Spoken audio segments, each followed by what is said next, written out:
transfer di nukti thai ba kari to we transfer dai nuk janta de ba transfer di nukti hafta odi transfer order pudo to e ko adu gi manung du da transfer to ri du da aya chosampur gi mi ma mari ma som na transfer to kre som to kre kan confidence building measure ma sakar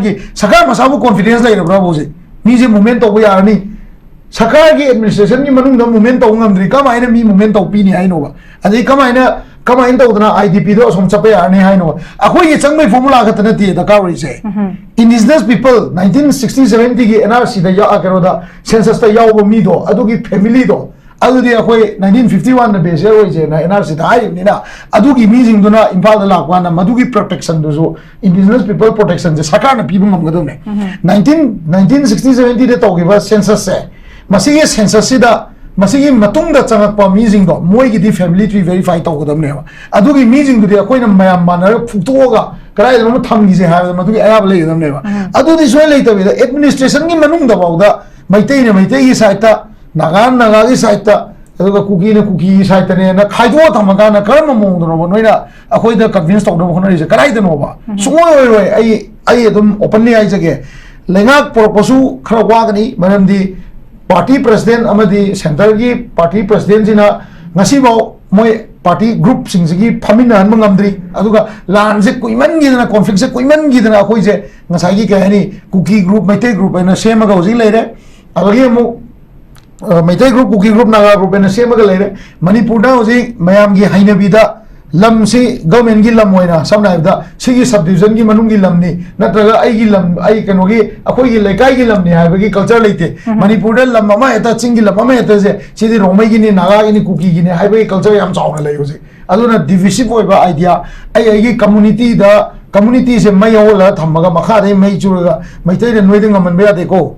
adagi somna kana su naga noiding aman be ade ko moi chagan be ade ko sugumba culture da chatli ba lebak ne ba adugi lebak tui manung da political elite sing jena moi masen phamina ba party constitution manung da phamina ba ngam da ba administration gi manung da moi gi ba administrative transfer gi manung da community divisive oi ba transfer oi na la ba si ba da karai dei peace no koi na ji enjoy tau dei ji ba aduna state gi future je hasik lai ba 2027 gi tawnia ba census se sigi census sigi mamang da ai de ji moi sarkar sem ni khoni ga ai thajo ba wa le ba ko adu sigi mamang da khoi gi sigi ai no je ai jai ba praja na confidence la ka da se ngasai gi administration gi manung da mix oi ba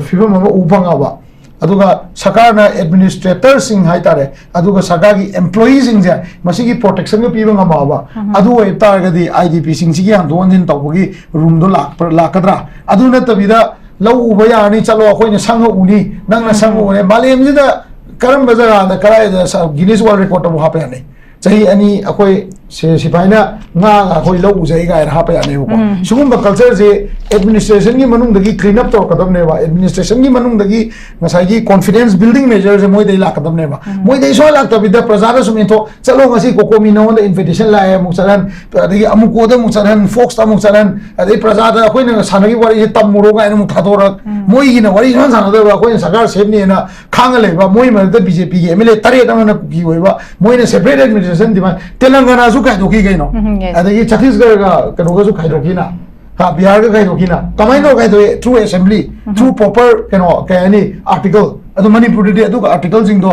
pre merger post merger khai do ba ya ga ya roi da right je fazana assembly je function to lan nei na ga ne ba adu administration adu room do pi da ta di peace lak pai asa du di natra IDP gi pen ba asa je sungai leite na ismain tham je fix meeting tham jara kanda karmai ne yeng ba ya hujik lengak na pai khalak liba IDP sing gidamak ta pai khalak liba khongthang sing resettlement gidamak ta aduga Congress ki market gi phongdo dai ba khongthang sing asida mokho ki plan hai ta BJP ki amna mayek sing da ba makhak leibi go phom phongdo ko se za kamai ubi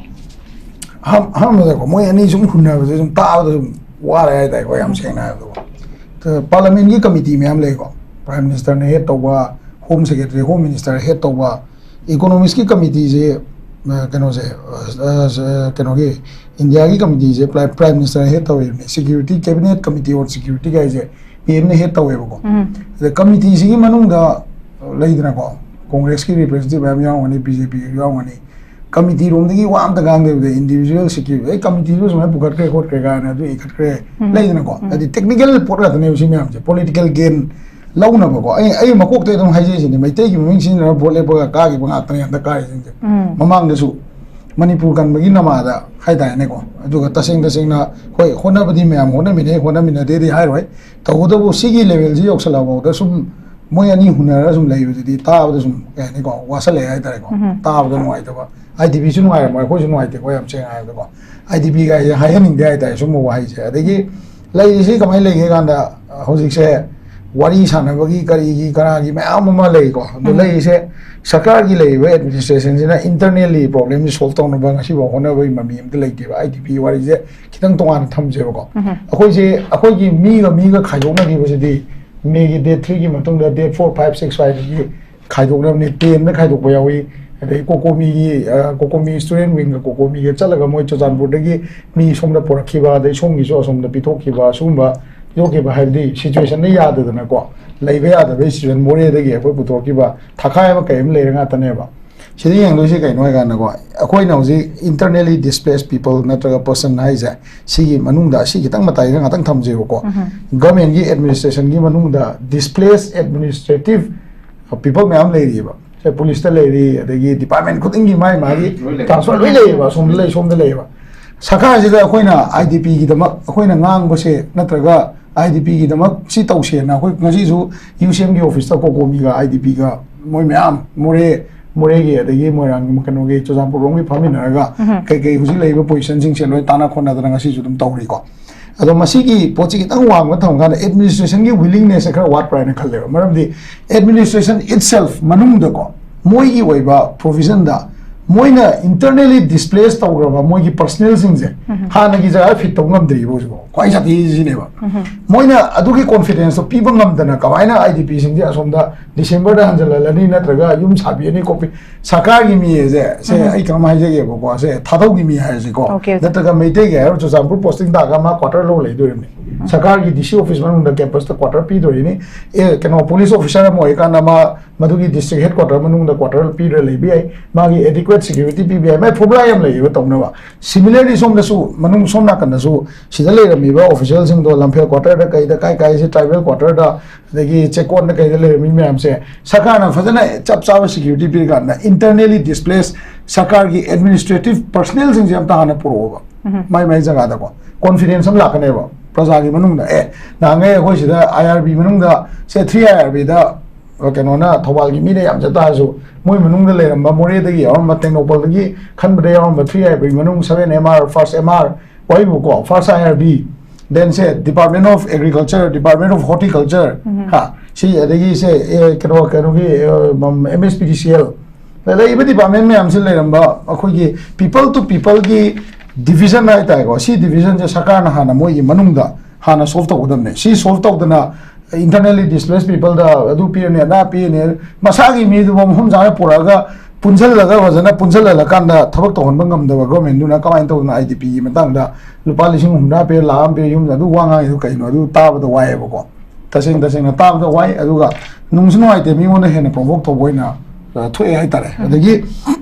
hojigu ji ke leiri ba moi ani maruina majority party ani na ngangna busida ngangna ri pot sida achum ba pot yawam boy ba taragadi मसीसु आइगी मोतदी force separation अमा हाय तारे को हिंगतन बंगम दबिदा से केदो बइनो आइना लेरंबा आइगी जगह दुदा चलगा आई युम मै जाकी ताजु इसाना होना जगे हायने मैं IDP ना हायजिदी नोइदिगी लुपा करोड़ बियो आई युम साबे पैसा पिबियो हायने तेबा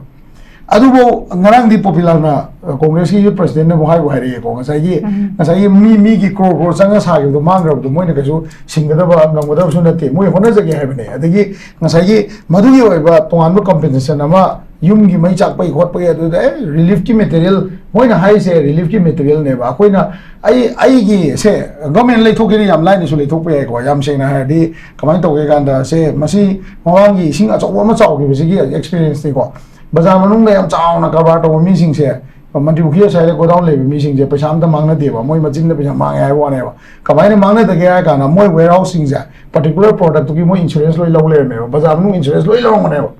masai production insurance loi lawe kana ko mi yam sing badi ko insurance company blame do na te ko maje yam sing badi ko magi damage to yang kana magi 1 crore report property le do 1.2 crore lo thok mi ju yam be yam sing mi jo yam ngare ba ado amai di mangne de ado sakari program policy me amam le se new india insurance da lic da kai da ai yum da se si press ne hai ta di sin le ba inventory sing se insure to ba adagi table se insure to ba property cam le insure to ba kai gumba unfortunate incident da kai gumba rating ma thok ma tam da mai cha ki ba yora ba da tu gi ba nan gi ba thoga di madu gi pisa do insurance company na hanjan ga dam ne hai ba le ba sakari noi ma insurance job de ka wai to no hai ba su ya ba yam lai le thok ya di as per court sana di yam lai le thok ne ba adu bu ngasai na hai ja ba Prime Minister of India aduga Government of India ki Republic of India ki secular democratic ko republic amani socialist republic ne na haibani na akoi se adugumba lam amane ko adugumba lam ama oibani na akoi ki rightful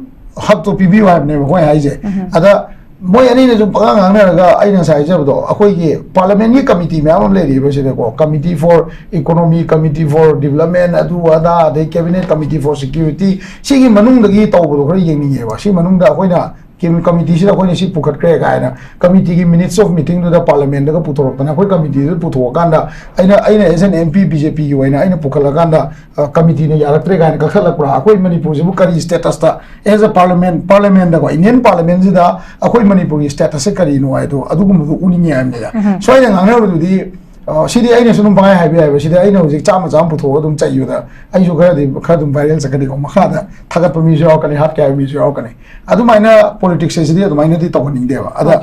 IDP singi demand se mayam na khangbi bo ko IDP gi singi demand se ai gi crore hum gi yum le mani crore hum pi hai bi or moi ai ngan ma ko adu ai gi jaga do changjar ga ai amuka khona ga ija su sem ge hai ne ko sigi poche ngam khada ba timing se saga na pram ha so ai ngam do man de ba Maramdi masi ay thaja bai wang dane ay personal opinion ni ko mayam lana kan bi biade masi ngamdong ma de maramdi sarkar gi manung da administrative setup sidane hosik pa moi punjan ngamdri ba chuzam pura tha gi mi rimsal em tribal nurse mayam ma indigenous people ne ding sa ye ma gi kamaina moi me amdo som sakhi mising do som da porpung ngamdri asom gi som da asom posting da amdo som dei tha ba ngamdri adu di la na churchampur medical college ta tamba angang sing like tamba tok yo yor mane ba aduga asomdagi somna kana jenim sa tam besing bau tok yo yaw ni future ga lege jinda aduna sakana akoi da yamna IDP singda IDP policy se da yamna naina masi ai sakara masagi policy go abdang ni hana chumthok ni ai moi internally moi transfer order to yo transfer order SDC tam transfer to adagi OC transfer to wi adagi kaino transfer to wi wari bu ko masagi oina state sida more than 40,000 troop layer state sida tamajo ko 40,000 troop layer state sida state ki masagi employee bo state ki provision matung in transfer people kam daba government na natraga administration duna IDP na kari expect to dinu habje ai am round smine tamjage okay sir thank you so much koi yam bhajan thambire ozagi su ko ozagi mot duga koi perspective ma ka haiter ozana puthok IDP de pesano sakra piraga yum kai sara kanda madu hongjil le hebe wafam do natana tasengna koi gi video footage se songarang hana koi media coverage dum pasi tongan bada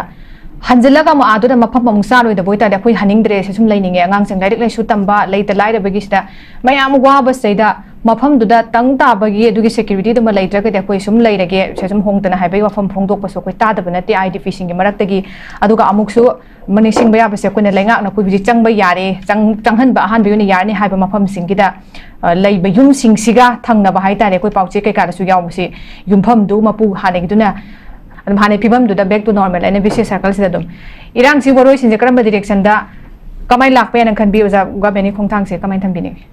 irang di loi roi ba ko adu bu peace ti lak ne ba irang loi ba ga peace ka noi ani je punjan na gum je ko irang loi ba hai ba ya ta di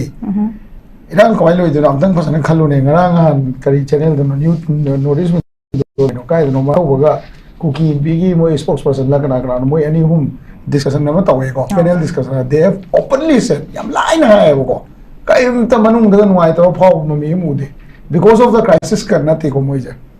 because we will not talk to any Meitei CSO until and unless koi administration gi division se loidri bhau and ha bane ba ko si gi statement si sakar na honari ba mayam si gi kano do oidro opposite pra oidro my statement but has the government given anything, any explanation? For community, okay, my dear, what do praza please talk now? Nena, please don't know ngang mai na su lo se ko ada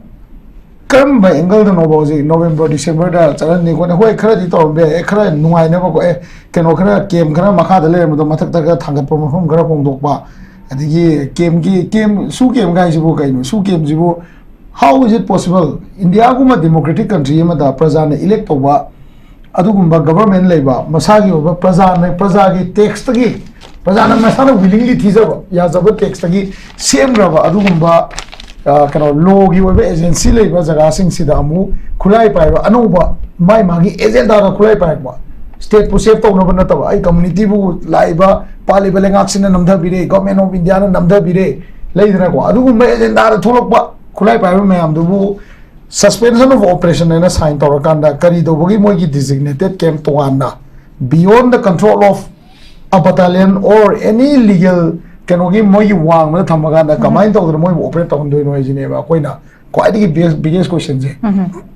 Live when India may want to take because we are not understanding the policy and program of government of India. Aduna Marmo again as Aquina, Bad Sagari Mata the Wakan Kanganzi. Bad Sagana, Quay Gantan view, a quick Ramwang. Akoi 34 tribe ka akoi leriba mei bangan at the backward class ne akoi mei sine ko aduga sideida bamon ne akoi myam leri jing je punna lebe aba kai phumla no moi tawri je u piro ba akoi da ko adu da akoi kem ngang wa si utpagi aduga akoi politicians jing jida akoi da hoji black mark am leri je si black mark si moi na muthana ba ona da moi na pire statement jing je moi na thore statement famina si ya da ba khota ba adagi am clarity lei to khota ba tawri si party president jing jina clarify taw party president na magi level phom ba di hodana som di kuki ga phamina re hai ba gi yum mai tha ge to bo yaw gre ba ilan manung da yum thuka ba mai tha ba ta jaw ba ai je ko sauna da na praja gi ihul da gi sawrak tana miyam na sawrak tana to bo yaw gre ba adu political party na khoi di you are still integrated under a constitution si noi BJP gi president na kari maram gi MLA tare chiga ngasi bo phamina ngam dri no ba MLA tare chi ko Faminaro, a hoi is Faminaro, go see a government like 40 pulley the high. Other kind of police, no in a 40 pulley, some dangam, some the Tolagadum, what is Avero in a Tobia, Sakasam, the Hoya, Karai, the no 40 police. And a group of election to Jim High. Moi Maratas, how keep Amiauri, Amiauri, Moi is on the Famina, only political party president of the Ulova. A Hoi Marata. Election to hai se ani magni goi na hai se election to hai se public consensus log de ba akoi asai gi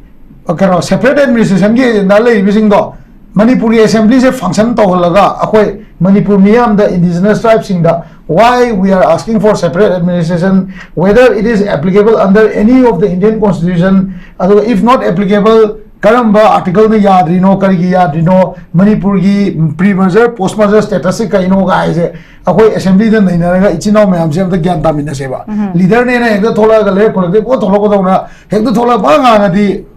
IDP degi sarkar gi employee me am degi government gi fund economy ko ade CSO even political leader aphawa party memang da aphawa leader yaw mo ya nga lete liba ki am khanja ba wa ngi ngam jada ko si loinok victim mon thoga India gi card si manung da tribal card sana raga tribal card meite card sana raga akho me am se khana me tabok si di tobiro no sini da ko ai jina ko adui pot ni da thamni ji di ga no ha ga da lo chela ko dai na hai ni se peace la khiroi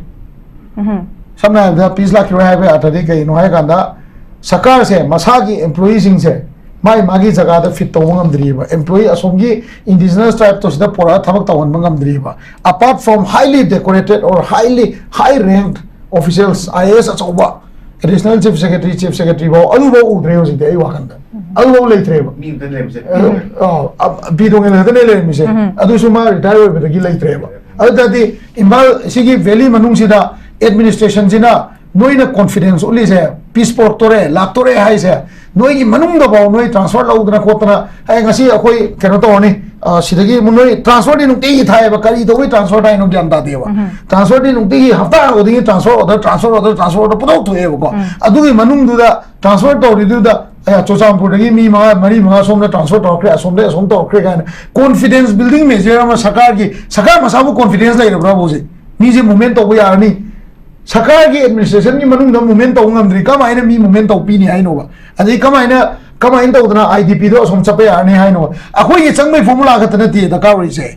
indigenous people 1960 70 gi NRC da ya akero da census ta yaw bo mi do adu gi family do adu di akoi 1951 na base oi je na NRC da ai ni na adu gi mi jing do na impal da la kwa na madu gi protection do so indigenous people protection je sakar na pi bum ngam do ne 1960 70 de to gi ba census se masi ge census si da masigi matung da changak pa meeting do moi gi di family tree verify to godam ne adu gi meeting du di akoi na mayam manar phuto ga karai da tham gi je ha madu gi ayab le godam ne adu di soi le ta bi da administration gi manung da ba da maitai gi side ta naga gi side ta adu ga kuki side ta ne na khai do tham ga na karam mong do no noina akoi da convince to do khonari je karai da no ba sungoi oi ai adum openly ai jage lengak purpose khara wa ga ni manam di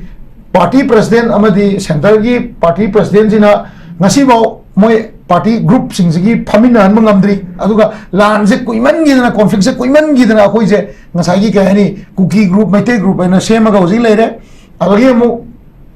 maite group cookie group naga group na sema ga leire manipur da hoji mayam gi hainabi da lam si government gi lam hoina samna da sigi subdivision gi manung gi lam ni natraga ai gi lam ai kano gi akoi gi lekai gi lam ni ha gi culture leite manipur da lam ma eta chingi lam ma eta je sidi romai gi ni naga gi ni kuki gi ni ha gi culture yam chauna le hoji aduna divisive oiba idea ai gi community se mai hola thamaga makha dei mai churaga maitai de noi de ngaman be ade ko adagi sona kana su naga noi de ngaman be ade ko moi changan be ade ko sugumba culture da chatli ba lebak ne ba adugi lebak tui manung da political elite sing jena moi masian phamina ba party constitution manung da phamina ba ngam da ba administration gi manung da moi gi oiba administrative transfer gi manung da community divisive oiba transfer oina la ba si ba da karai dei peace no koina hoji enjoy to dei si ba aduna state gi future je hasik lai ba 2027 gi tawnia ba census se sigi census sigi mamang da ai de ji moi sakar sem ni ko ni ga ai thajo ba wa le ko adu sigi mamang da khoi gi sigi ai no je ai jari ba praja na confidence la ka to se ngasai gi administration gi manung da mix oiba fibam ma ubanga ba aduga sakar na administrator sing hai tare aduga sakar gi employees sing je masigi protection gi piba ngama ba adu oi tar ga di IDP sing sigi han don din taw gi room do la kadra adu na tabida lau uba ya ni chalo khoi na sang uni nang na sang uni balem ji da karam bazara da karai da Guinness World Record to ha pa ni chahi ani akoi se sipaina nga khoi lau uzai ga ha pa ni ko sugum ba culture je administration gi manung dagi clean up to kadam ne ba administration gi manung dagi ngasai gi confidence building measures je moi dei la kadam ne ba moi dei so la ta bida prajara sum to chalo ngasi ko mi no da invitation la mu charan dagi amu ko da mu charan fox ta mu charan dei prajara khoi na sanagi wari je tam muro ga mu thadora moi gi na wari san san da ba khoi sakar sem ni na khang le ba moi ma da BJP gi MLA tare da na ki hoi ba moi na separate administration di ba telangana su kai doki gai no adagi Chhattisgarh ga kano ga su kai doki na ha Bihar ga kai doki na kamai no kai do through assembly through proper kai ni article adu manipur de adu article jing do pre merger post merger khai do ba ya ga ya roi da bra ja fazana assembly je function to holan nei na ga ne ba adu administration adu room do pi da ta di peace lak pai asa du di natra IDP gi pen be asa je sungai leite na ismain tham jage okay zai yam fazana mai chuma thambi re huji punsin ga da area sing da punsin bangam da na chauba division am lairi stay da koina apun be gena manipuri kangkhong jai ba peace se masila kani have thaja bagi mami siam samna lebe wafam do music thambi se duga loiselak pagi se ai oja chanta oja ten takna yam fazan thambi gre oja chawna su center na kayam committed oi jiran ki loisin da be po chi ma khas da yam pole aduga yamna phajada ba thong am khangni makoi hujik taw report chi haite mai yam singan da ba hujik phawba sukuirab se koi road map ma u da basini hak leraga ma mong hai tawraga koi da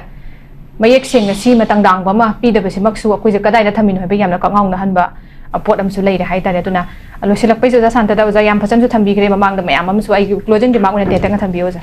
nasi tong dang khawar da ko July time ban bo manung ga lenga sem bagi ya tak leire no dang khawar da ai ni je loi lenga sem bai wari se mayam lenga sem bai wari se ko ju pa mi ko lenga sem je ko ju pa mi ko yi chi no mayam ma lang nong da play pa ga chalu sing du moi mathak to tori ba charges mayam je industry lo pa mi lenga le ta di ko chi no chi lo sho ko de ne ko sha ram bai boi gira ma boi gira anybody wo sho no ko lo sho ko de ni si mayam je industry lo pa mi adigi court की तौनरीब case से फागिबा मयामदुगी ना मनुंगा मरी लेनबा case सिंजे Chumna नियम Chumna defend तौ पामे हाइतारे हेता allegation दा CBI ने हारे ने हेता एलिगेशन दिंग चुमनी हाइबना तबको कई मरमगी तौरेनो कमाई तौरेनो कई ना प्रोवोक तौरफों हाइबदो डेमोक्रेटिक कंट्री ने मरुगी पोतुने मी हाकपा हाइबसे मी हाकपा नत्रगा अखोई ने सेल्फ डिफेंस नि सीबा हाइबगी प्रूफ तौबगी तंगाई पदरोम जु लेयबको लेगा लेतदी याबरेबा तौबदबु मसागी लेगा सेमबगी आसाजे अखोइदा अदुगा मसागी पीस पोरको आसाजे पोइना नि खतरे को उफंदुसे मना पार्टी प्रेसिडेंट जिना नत्रगा गवर्नमेंट जिना कुकी इंपी आईटीएल बुजिदी आईटीएल को कोतुगदी क्या बुंगांगिद्रे मोइ तुमि लेरो दो अदुगा कनो से कुकी इंपी नत्रगा मोइ एमएलए नत्रगा सुगी सिग्नेटरी की साइट की लेगा हेक सेम न मोहना पदा यावनी यावरो हैव पोचिमा पार्टी प्रेसिडेंट जिंग न मचिन दो पोचलम बेला थम्पम चंगे मदुगी कॉन्फिडेंस अमा मणिपुर प्रजा ले हम चंगे अदुगी रेगा को मतम द कईमान गेदा सेंटर दा दिल्ली कांगूस द कईमान गेदा को जे मैते वर्सेस की कॉन्फ्लिक्ट मालगा हनन पुथबगी मोय हिना बिजि लेरे को सीमा पार्टी प्रेसिडेंट जिंग न दायत लाइन मेमम चंगे सीमा हाजे को अनि सुदा गवर्नर ना हनन चीफ सेक्रेटरी ना मी ट्रांसफर मैम तौरिसे या एबा तौबा माय एडमिनिस्ट्रेशन सेटअप की नुआइनो तौबने but where are the people? Where are the tribals?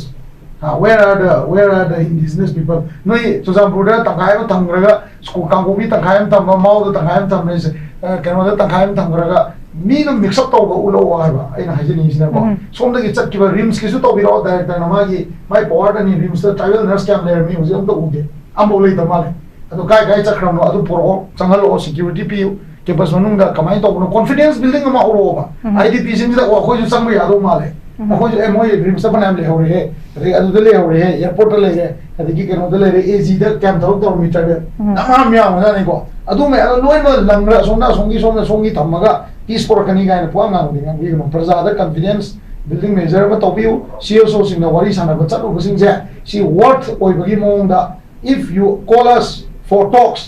then zip their lips so that peace prevails somna wari jana ri haraga wari jana bala kanda moga hoy pamin ro wari jana ro dakali ti ga chin da pa ngam go adugumba be ra yaw da ba respect like ba citizen to citizen gi hoy ba CSO to CSO di mari thana be ai pamin ga debate to be di bi ngam thana be ai ta so way ai ko adu citizen to citizen people to people gi provokeness to adugumba to bo do government ma chin men bi ho ba adu men ngam ta di to be ani adu ngam di kan to kana ren ta Okay, thank you so much. I'm Zambian.